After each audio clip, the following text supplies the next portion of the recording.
Hello grade 12s, welcome to question 6 of our paper 2 exam preparation series. What's on the menu? Statistics. And we want to now take a look at the first 3 questions that are under question 6. Take a look.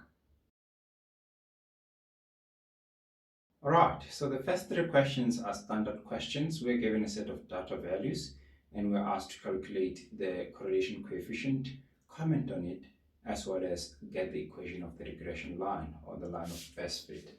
So these are the responses to the questions that we just saw, and it should be straightforward for all of us to get these easy marks. All right, let us take a look at the next question.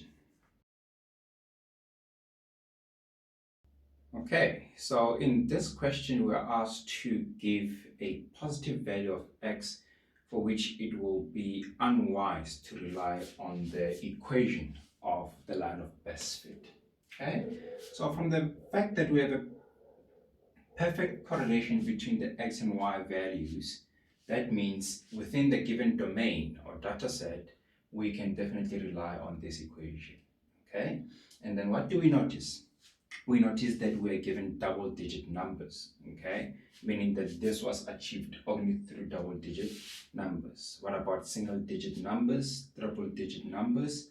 That will be extrapolation, okay? Whether to the right or to the left.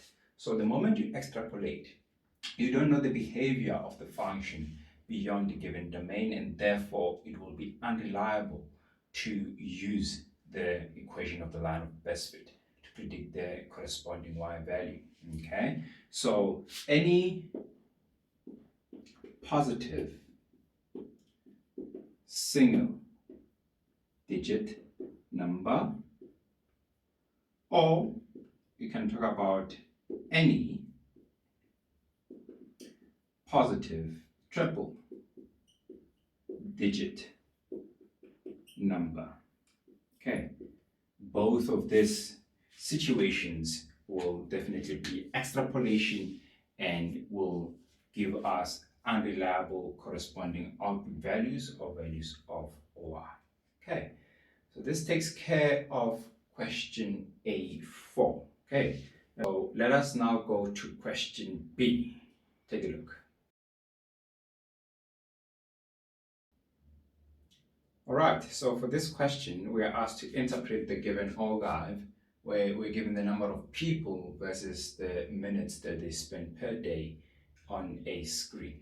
Okay, so the first question there, we're asked to talk about this interval. How many people spend between 30 to 60 minutes per day? You'll see that I didn't put in all the values because it's there on the question itself. I just put what we need. Okay, so for 30 minutes, there are what?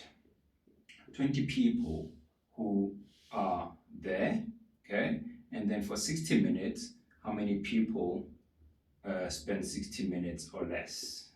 Those are, the amount of people there is 60, okay? So the difference there will give you your answer. What is the difference? It's definitely 40, okay? So the answer to B1 is 40 people, okay? 40 people spend between 30 to 60 minutes. Okay, good. The second question, we are asked to talk about the percentage of people who spend at least, okay, 120 minutes on screen per day.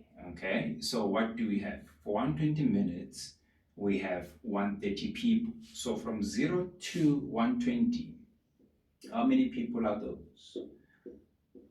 130 people spend at most 120 minutes per day in front of a screen. Okay, the total number of people that we're given here is 140.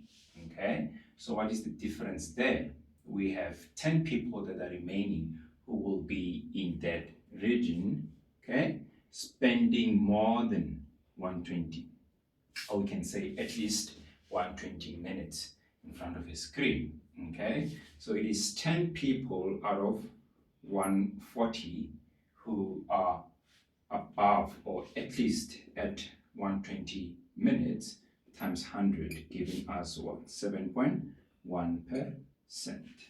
Okay, so this takes care of the interpretation of the given ogive. It's very important to use this shaded region technique to help you understand where you are and what you need to look at. All right, so this takes care of question 6. I'll see you in the next video for question 7, which is a continuation of this topic of statistics, but there we'll be dealing with things like box and whisker diagrams. All right, so thank you for tuning in. See you in the next video. Shap shap.